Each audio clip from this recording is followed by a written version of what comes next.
Hello बच्चों, good morning.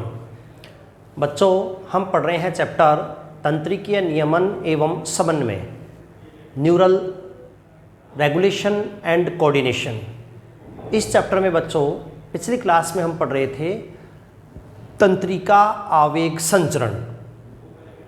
बच्चों, मैंने आपको विस्तृत रूप से समझा दिया है कि तंत्रिका आवेग संचरण क्या होता है, कैसे उत्पन्न होता है न्यूरॉन में और कैसे इसका न्यूरॉन में संचरण किया जाता है।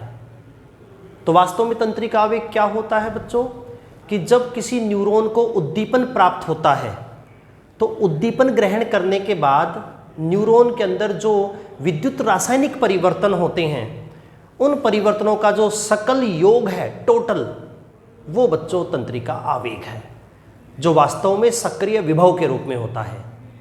तो तंत्रिका आवेग क्या है? सक्रिय विभव है, एक्शन पोटेंशियल है, जिसकी वैल्यू +30 मिलीवोल्ट से +45 मिलीवोल्ट तक होती है। पिछली क्लास में हमने न्यूरॉन के एक्सोन के द्वारा आवेग संचरण पढ़ा है, जो कि आयनों के कोशिका के अंदर और कोशिका के बाहर गमन के कारण उत्पन्न होता है। न्यूरॉन के कोशिका द्रव्य में आयनों की सांद्रता कोशिका के बाहर सांद्रता से अलग होती है, जिसके कारण सांद्रता प्रवणता डेवलप होती है। आयन गति करते हैं और एक न्यूरॉन के झिल्ली के ऊपर सक्रिय विभव उत्पन्न करते हैं। वो सक्रिय विभव तंत्रिका आवेग है, जिसका संचरण हमने पिछली क्लास में डिटेल से पढ़ लिया है।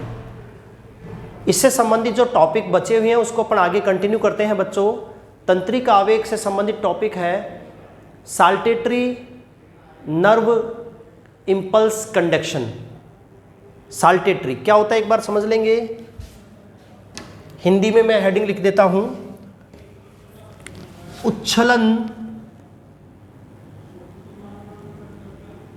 उच्छलन तंत्रिका आवेग संचरण। उच्छलन तंत्रिका आवेग संचरण, जिसको इंग्लिश में हम नाम देते हैं सॉल्टेटरी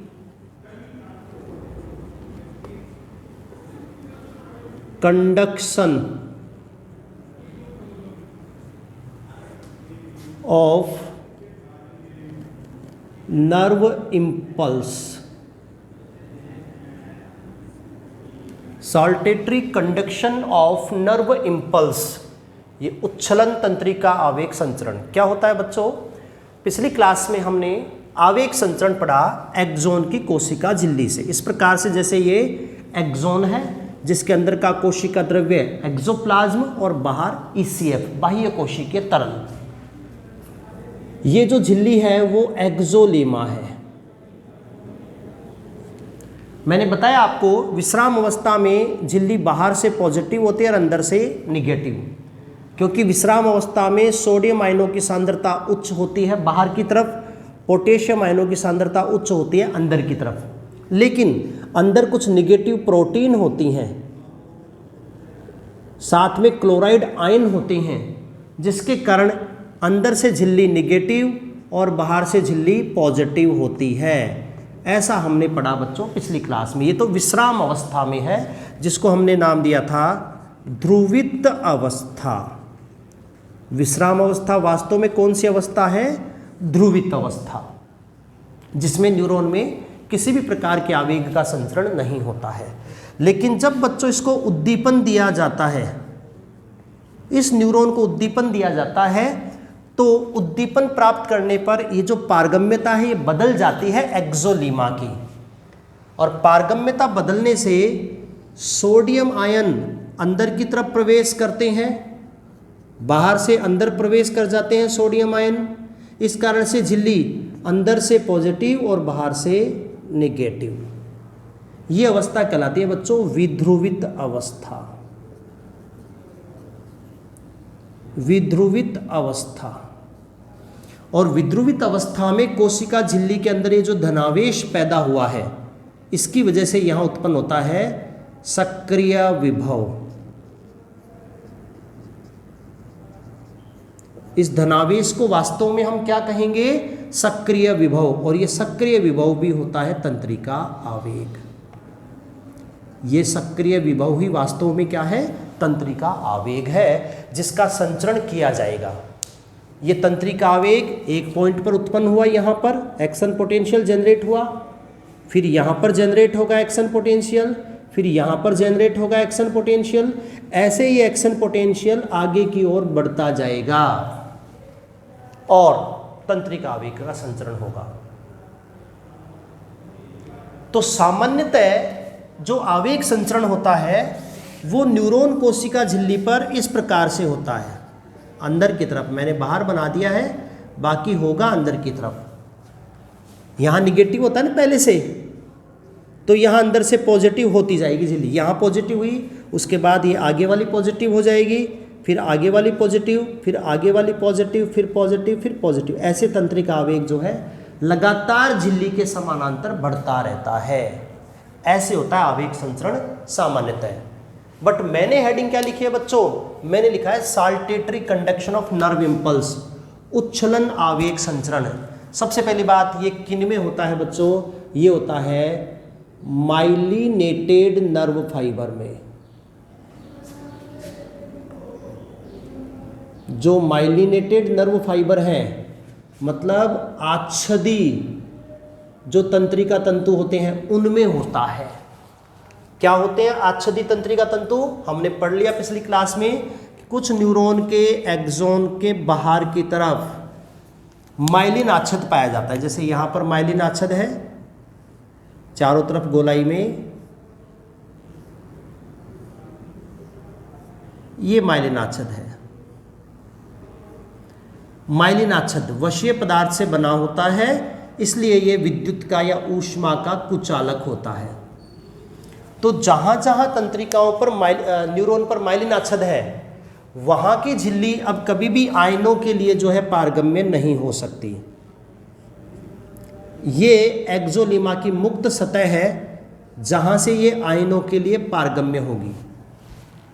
जब इस एक्सोन को उद्दीपन दिया जाएगा, किसी भी प्रकार का उद्दीपन जब इस एक्सोन को मिलेगा, तो जो पारगम्यता है बच्चों वो सिर्फ यहाँ की बदलेगी, इतने से हिस्से की पारगम्यता बदलेगी। मतलब यहाँ से सोडियम आयन अंदर प्रवेश करेंगे तो ये झिल्ली पॉजिटिव, मतलब यहाँ पर उत्पन्न हुआ एक्शन पोटेंशियल सक्रिय विभव, इसके बाद यहाँ से पारगम्यता नहीं बदलेगी क्योंकि ये तो माइलिन आच्छद है बच्चों, जो ऊष्मा का कुचालक होता है। इसके बाद फिर पारगम्यता केवल इस पॉइंट की बढ़ेगी, यहाँ पर सक्रिय विभव उत्पन्न होगा, यहाँ पर सक्रिय विभव उत्पन्न होगा, यहाँ पर सक्रिय विभव उत्पन्न होगा। तो केवल वे पॉइंट जहाँ पर माइलिन आच्छद नहीं पाया जाता है, ये जो रेड मार्कर से मैंने ड्रॉ किया है बच्चों, ये तो है माइलिन आच्छद, और जहाँ पर नहीं होता है उन पॉइंट को अपन ने क्या नाम दिया, रेनवियर की संधि, नोड ऑफ रेनवियर। रेनवियर वैज्ञानिक का नाम है।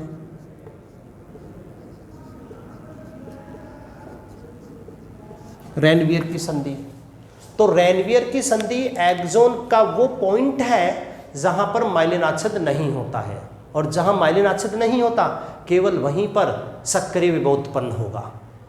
तो बच्चों सक्रिय विभव सबसे पहले इस पॉइंट पर उत्पन्न हुआ, यहां उत्पन्न नहीं होगा, फिर यहां उत्पन्न होगा एक्शन पोटेंशियल,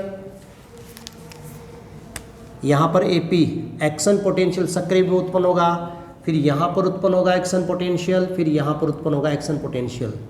तो आप ध्यान देंगे बच्चों कि एक्शन पोटेंशियल एक पॉइंट से दूसरे पॉइंट पर गया, दूसरे से तीसरे पॉइंट पर गया, इस प्रकार कूदकर या उछलकर एक्शन पोटेंशियल जा रहा है, जबकि सामान्यतः एक्शन पोटेंशियल लगातार गति कर रहा है। सामान्य न्यूरॉन में कैसा होता है आवेग संचरण, लगातार एक्सोलिमा के समानांतर बढ़ता है, जबकि इसमें क्या होता है कूद कूद कर बढ़ता है। यहाँ से एक्शन पोटेंशियल ने छलांग लगाकर यहाँ जनरेट हुआ, ट्रांसफर हुआ, यहाँ से छलांग लगाकर यहाँ ट्रांसफर हुआ, यहाँ से छलांग लगाकर यहाँ ट्रांसफर हुआ।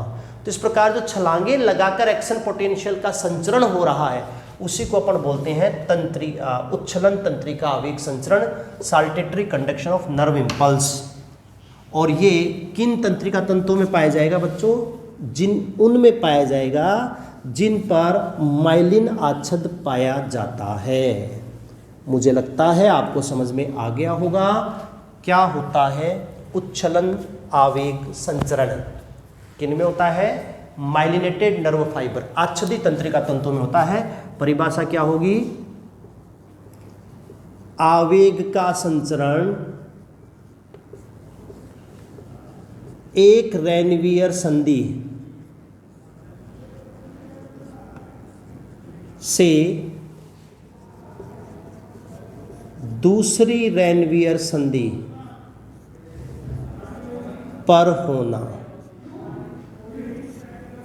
आवेग का संचरण एक रेनवियर संधि से दूसरी रेनवियर संधि पर उछलकर होना, कूदकर होना, इसको कहते हैं बच्चों उच्छलन तंत्रिका आवेग संचरण। और कौन से तंत्रिका तंतुओं में होता है? इस प्रकार का आवेग संचरण आच्छदी तंत्रिका तंतुओं में पाया जाता है।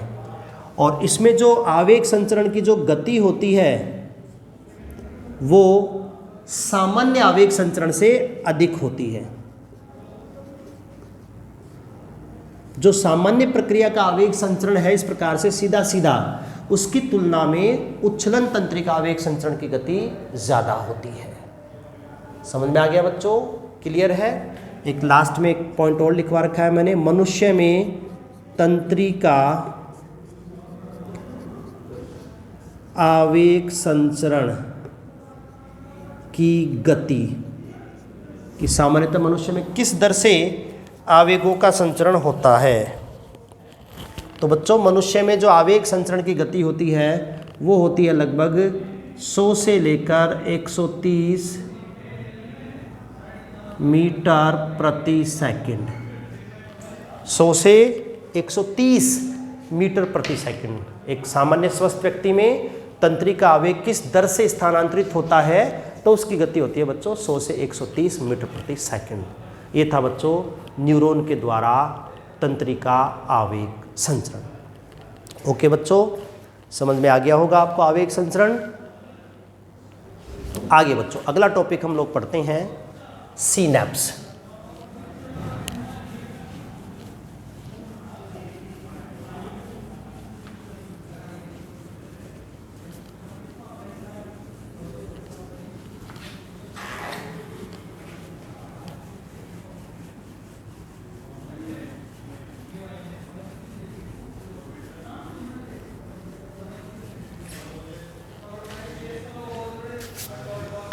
अगला बिंदु है बच्चों सिनैप्स।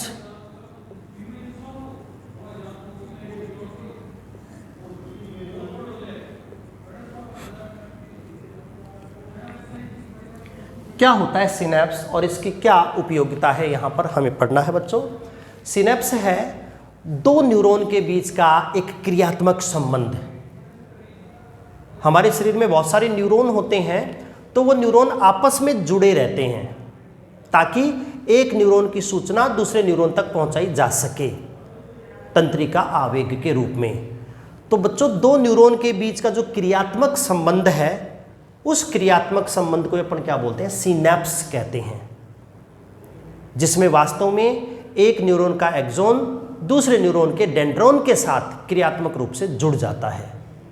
तो सिनैप्स बच्चों वास्तव में क्या है? दो न्यूरॉन के मध्य पाया जाने वाला क्रियात्मक संबंध।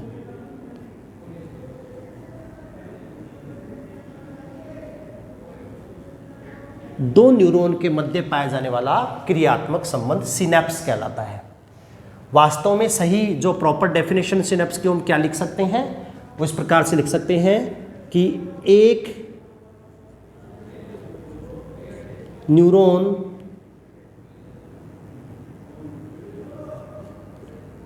का एक्सॉन तथा दूसरे न्यूरॉन के डेंड्रोन,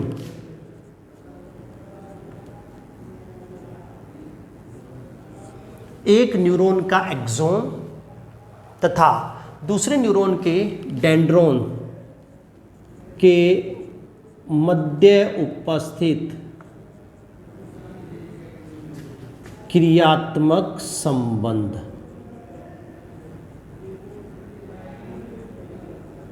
ये बच्चों सिनेप्स है। क्या मतलब है? जैसे एक प्रारूपिक न्यूरॉन की संरचना की अपन बात करें तो प्रारूपिक न्यूरॉन में इस प्रकार से न्यूरॉन का साइटोन होता है। साइटोन से अनेक कोशिका द्रव्य प्रवर्ध निकले रहते हैं जिनको अपन डेंड्रॉन्स बोलते हैं, और एक लंबा कोशिका द्रव्य प्रवर्ध होता है एक्सोन। अंतिम सिरा शाखित और शाखाएं बटन के समान फूली हुई रूप में, ऐसी होती है एक प्रारूपिक न्यूरॉन, पढ़ा हमने। तो बच्चों ये एक न्यूरॉन का डेंड्रोन है, ये उसका साइटोन है और ये उसका एक्सोन है। Dendron, cyton, axon. अब एक न्यूरॉन का एक्सोन दूसरे न्यूरॉन के साथ क्रियात्मक रूप से जुड़ा रहता है, वही तो सिनेप्स है। जैसे यहां से हम दूसरी न्यूरॉन का डेंड्राइट बनाते हैं, डेंड्रोन कह सकते हैं, डेंड्राइट, ये इसका साइटोन,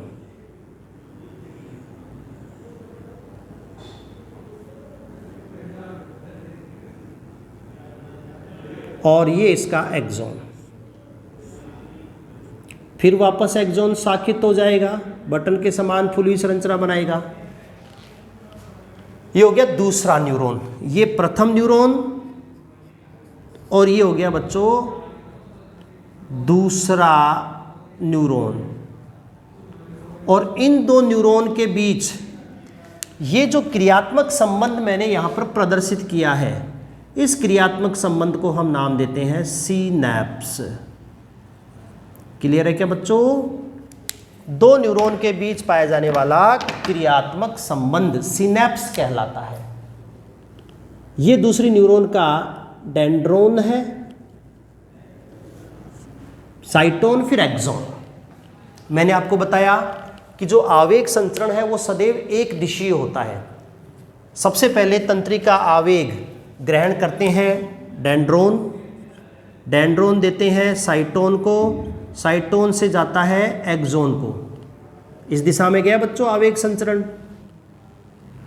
अब ये तो एक ही न्यूरॉन में संचरण हुआ, दूसरी में कैसे होगा? इसके लिए सिनैप्स आवश्यक है। एक्सोन से आवेग संचरण सिनैप्स में जाएगा और सिनैप्स से फिर दूसरे न्यूरॉन के डेंड्रोन में जाएगा, फिर वहाँ से साइटोन, फिर वहाँ से एक्सोन, और वही प्रक्रिया लगातार जारी रहेगी। तो एक न्यूरॉन का संदेश दूसरे न्यूरॉन में जाने के लिए सिनैप्स का होना आवश्यक है।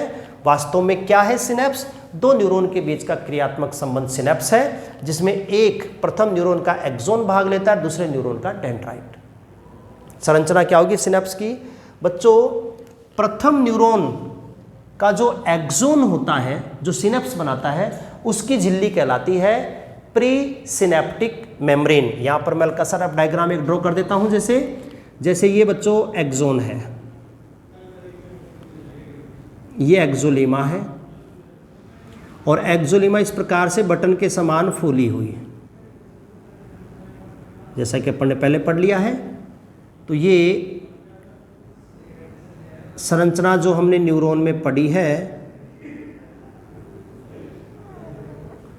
उसमें ये एक्सोन और ये है बच्चों एक्सोन नोब। एक्सोन नोब क्या होता है? एक्सोन का अंतिम सिरा बटन के समान फूला हो रहता है, इसको अपन एक्सोन नोब कहते हैं। इस एक्सोन नोब की ये जो झिल्ली होती है बच्चों, इस झिल्ली का नाम होता है प्री सिनेप्टिक मेम्ब्रेन। हिंदी में लिख देता हूं मैं, प्री सिनेप्टिक झिल्ली, सिनैप्स बनाने से पहले की झिल्ली। तो ये तो प्रथम न्यूरॉन का एक्सोन ड्रॉ किया है बच्चों मैंने यहाँ पर। अब यहाँ शुरू होगा दूसरा न्यूरॉन, और ये दूसरे न्यूरॉन की डेंड्रॉन की झिल्ली, ये वाली, ये दूसरे न्यूरॉन के डेंड्रॉन की झिल्ली है, जिसको नाम दिया जाता है पोस्ट सिनेप्टिक झिल्ली। पोस्ट हिंदी में पश्च कह सकते हैं, सिनेप्टिक झिल्ली।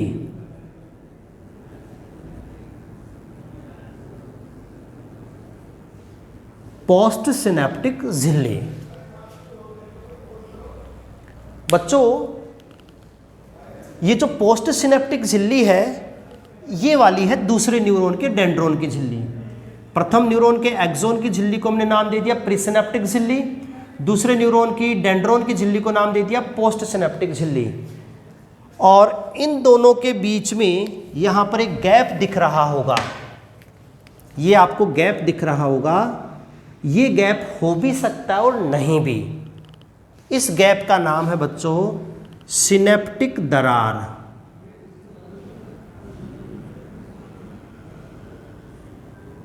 सिनेप्टिक दरार, सिनेप्टिक क्लेफ्ट कहते हैं बच्चों। ये तीनों संरचनाएं कौन कौन सी? प्रीसिनेप्टिक झिल्ली, पोस्ट सिनेप्टिक झिल्ली और सिनेप्टिक दरार। इन तीनों संरचनाओं को सम्मिलित रूप से हम नाम देते हैं बच्चों सिनैप्स। सिनैप्स। तो वास्तव में सिनैप्स क्या होता है? ये पहला न्यूरॉन, ये दूसरा न्यूरॉन, इन दो न्यूरॉन के बीच का ये जो क्रियात्मक संबंध है, जिसके द्वारा एक न्यूरॉन दूसरे से अंतर संबंधित रहता है, उन दो न्यूरॉन के बीच का क्रियात्मक संबंध सिनैप्स है। सिनैप्स में पहली न्यूरॉन का एक्सोन भाग लेता है, उस एक्सोन की झिल्ली को अपन क्या नाम देंगे? प्री सिनेप्टिक झिल्ली, पूर्व सिनेप्टिक झिल्ली। और एक दूसरे न्यूरॉन का डेंड्रॉन की झिल्ली भाग लेती है, जिसको अपन क्या नाम देंगे? पोस्ट सिनेप्टिक झिल्ली, पश्च सिनेप्टिक झिल्ली। और दोनों के बीच में ये तरल गुहा हो भी सकती है और नहीं भी। अगर ये गुहा है तो इसका नाम होता है सिनेप्टिक दरार, सिनेप्टिक क्लेफ्ट। तो पूर्व झिल्ली, पश्च झिल्ली और दरार, इन तीनों को सम्मिलित रूप से अपन क्या बोलते हैं? सिनैप्स। तो ये बच्चों एक प्रारूपिक सिनैप्स की संरचना है। बाकी इसकी कार्यप्रणाली तो हम आगे पढ़ेंगे। तो ऐसा होता है बच्चों सिनैप्स। तो वास्तव में सिनैप्स क्या है?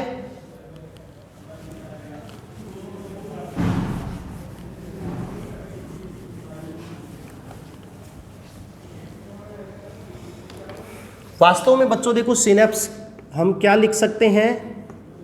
सिनैप्स बराबर प्री सिनेप्टिक मेम्ब्रेन, पूर्व सिनेप्टिक झिल्ली, प्लस सिनेप्टिक क्लेफ्ट, सिनेप्टिक दरार ये, प्लस पोस्ट सिनेप्टिक मेम्ब्रेन, पश्च सिनेप्टिक झिल्ली। ये तीन संरचनाएं मिलकर बनाती हैं सिनैप्स। लेकिन सिनैप्स में सिनेप्टिक क्लेफ्ट हो भी सकता है या नहीं भी। दोनों बातें हैं बच्चों। या तो ये सिनेप्टिक क्लेफ्ट उपस्थित होगा अथवा ये होगा अनुपस्थित। क्लियर है बच्चों? क्या है सिनेप्टिक क्लेफ्ट? ये गैप है, एक न्यूरॉन के एक्सोन और दूसरे न्यूरॉन की डेंड्रॉन की झिल्ली के बीच का गैप। इस गैप को अपन नाम देते हैं सिनेप्टिक क्लेफ्ट दरार, जो कि हो भी सकता है और नहीं भी। तो इस प्रकार से तीन चीजें मिलकर बनाती हैं सिनैप्स। बच्चों सिनेप्टिक क्लेफ्ट होगा या नहीं होगा, या तो उपस्थित होगा या नहीं होगा। तो इसके आधार पर सिनैप्स दो प्रकार के होते हैं। सिनेप्टिक दरार के उपस्थित होने या ना होने के आधार पर सिनैप्स जो है बच्चों दो प्रकार के होते हैं, जिनके नाम है, एक तो है विद्युत सिनैप्स, इलेक्ट्रिकल सिनैप्स, और दूसरा होता है रासायनिक सिनैप्स, केमिकल सिनैप्स। तो सिनैप्स में जो गैप या दरार होती है उस दरार के होने या ना होने के आधार पर सिनेप्स दो प्रकार का होगा। पहला विद्युत सिनेप्स जिसमें गैप नहीं होगा, सिनेप्टिक दरार नहीं होगी। दूसरा रासायनिक सिनेप्स जिसमें दरार होती है। तो ये हम बच्चों पढ़ेंगे आगे डिफरेंस के रूप में, अंतर के रूप में कि विद्युत और रासायनिक सिनेप्स में क्या मुख्य डिफरेंस होते हैं।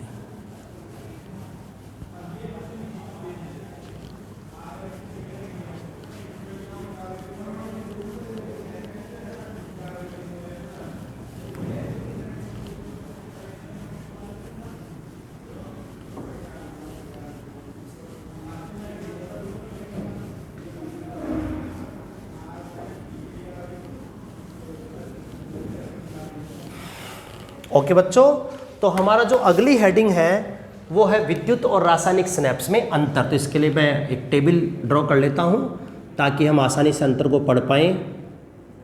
एक तरफ तो हम लिखेंगे विद्युत सिनेप्स,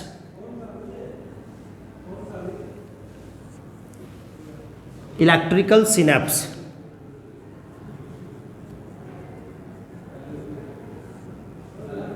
और दूसरा होता है बच्चों रासायनिक सिनेप्स।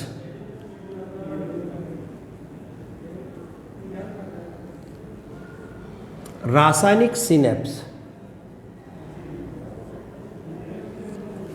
Chemical synapse. किस आधार पर हमने इनको बांटा है, डिफरेंशिएट किया है? तो बच्चों सिनेप्स जब बनाती हैं दो न्यूरॉन, तो उन दोनों न्यूरॉन के सिनेप्स के बीच गैप होगा या नहीं होगा? उन दोनों न्यूरॉन के सिनेप्स के बीच गैप होता है या नहीं होता है? इस आधार पर सिनेप्स को हमने दो भागों में बांट दिया है, विद्युत सिनेप्स और दूसरा रासायनिक सिनेप्स। क्या बेसिक डिफरेंसेस होते हैं बच्चों इन दोनों के बीच में?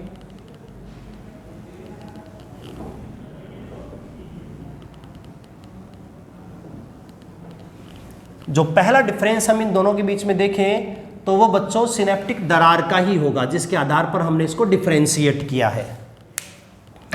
तो पहला डिफरेंस होगा वो ये है कि विद्युत सिनेप्स में सिनेप्टिक दरार नहीं पाई जाती है।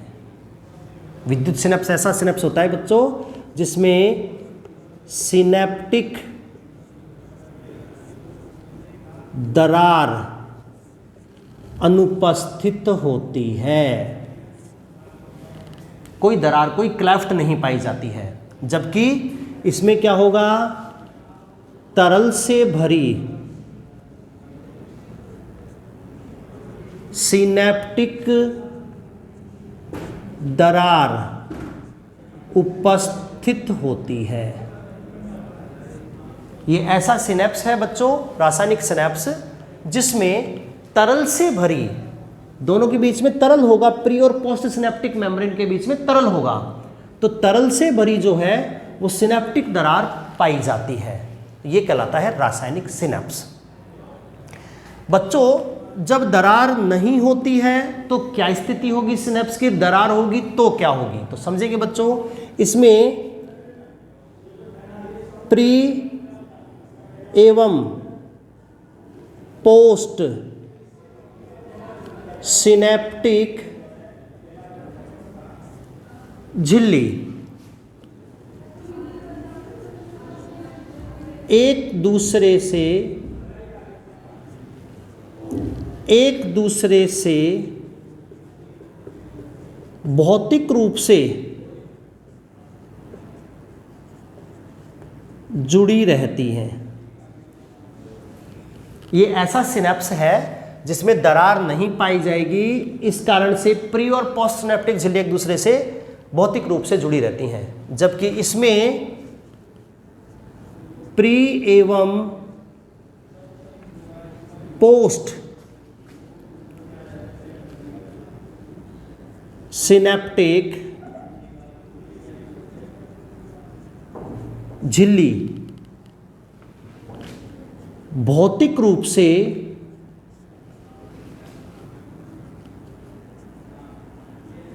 एक दूसरे से पृथक रहती हैं। उनके कोई फिजिकल कॉन्टैक्ट्स नहीं होते हैं, जैसे मैं रफ डायग्राम एक बार ड्रॉ करके बताऊं आपको, जैसे ये एक न्यूरॉन का साइटोन है, ये इसका डेंड्राइन है और ये एक्सोन है। एक्सोन का अंतिम सिरा इस प्रकार से बटन के समान फूला हुआ रहता है। तो यहाँ पर जो दूसरी न्यूरॉन शुरू होगी वो बिल्कुल इस एक्सोन नोब को छूती हुई रहेगी, इसको स्पर्श करती हुई रहेगी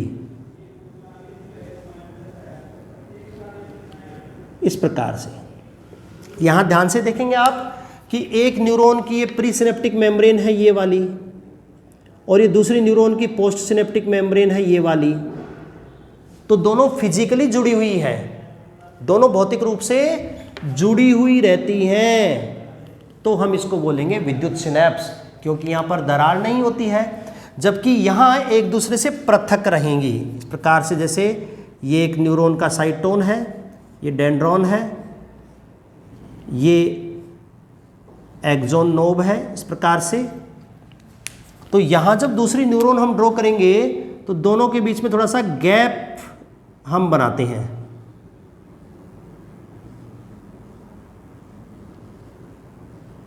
प्रकार से हमने देखो ध्यान से आप बच्चों गैप बना दिया है।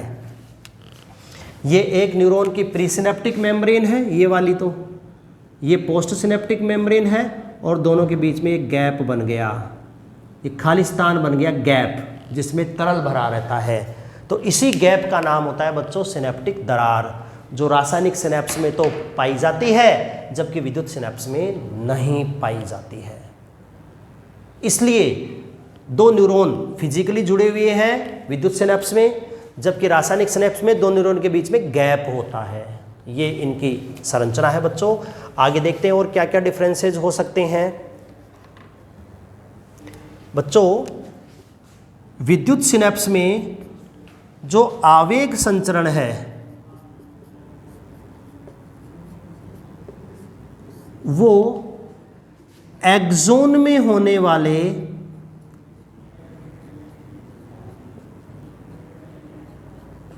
संचरण के समान होता है।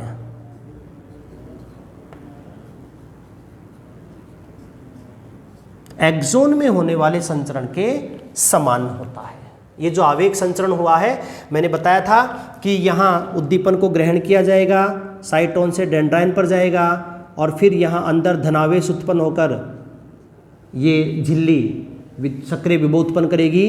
उसी सीक्वेंस में सक्रिय विभव यहाँ ट्रांसफर हो जाएगा। तो लगातार एक न्यूरॉन से दूसरे न्यूरॉन पर आवेग संचरण होता रहेगा विद्युत सिनेप्स से। कैसे? जैसा हमने एक्सोन में आवेग संचरण पढ़ा। जबकि यहाँ क्या होता है बच्चों, यहाँ पर आवेग संचरण सिनेप्स के द्वारा होगा। यहाँ पर जो तंत्रिका आवेग संचरण है वो सिनेप्स द्वारा होता है। जो तंत्रिका आवेग संचरण है वो किसके द्वारा होता है? वो सिनेप्स के द्वारा होता है। सिनेप्स मतलब इस गैप के द्वारा होगा, अलग तरीके से होगा, जिसकी क्रियाविधि हमें आगे पढ़नी है बच्चों। अगला डिफरेंस, जब आवेग संचरण एक्सोन के जैसे होता है तो बच्चों तीव्र गति से होता है। यहां पर जो आवेग संचरण है वो तीव्र गति से होता है, जबकि रासायनिक सिनेप्स में आवेग संचरण तुलनात्मक धीमी गति से होता है। यहां पर जो आवेग संचरण है वो तुलनात्मक कैसा होता है बच्चों? धीमा, जबकि रासायनिक सिनेप्स में कैसा होता है? तीव्र गति से होता है।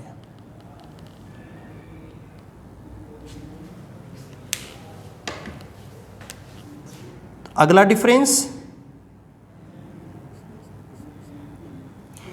विद्युत सिनेप्स के द्वारा जब आवेगों का संचरण होता है तो इसमें कहीं भी न्यूरोट्रांसमीटर की कोई भूमिका नहीं होती है। आगे पढ़ेंगे रसायन का नाम न्यूरोट्रांसमीटर, उसका कोई रोल नहीं होता है।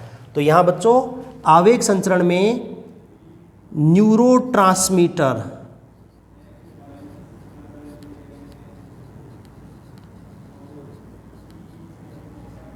आवेग संचरण में न्यूरोट्रांसमीटर की भूमिका नहीं होती है।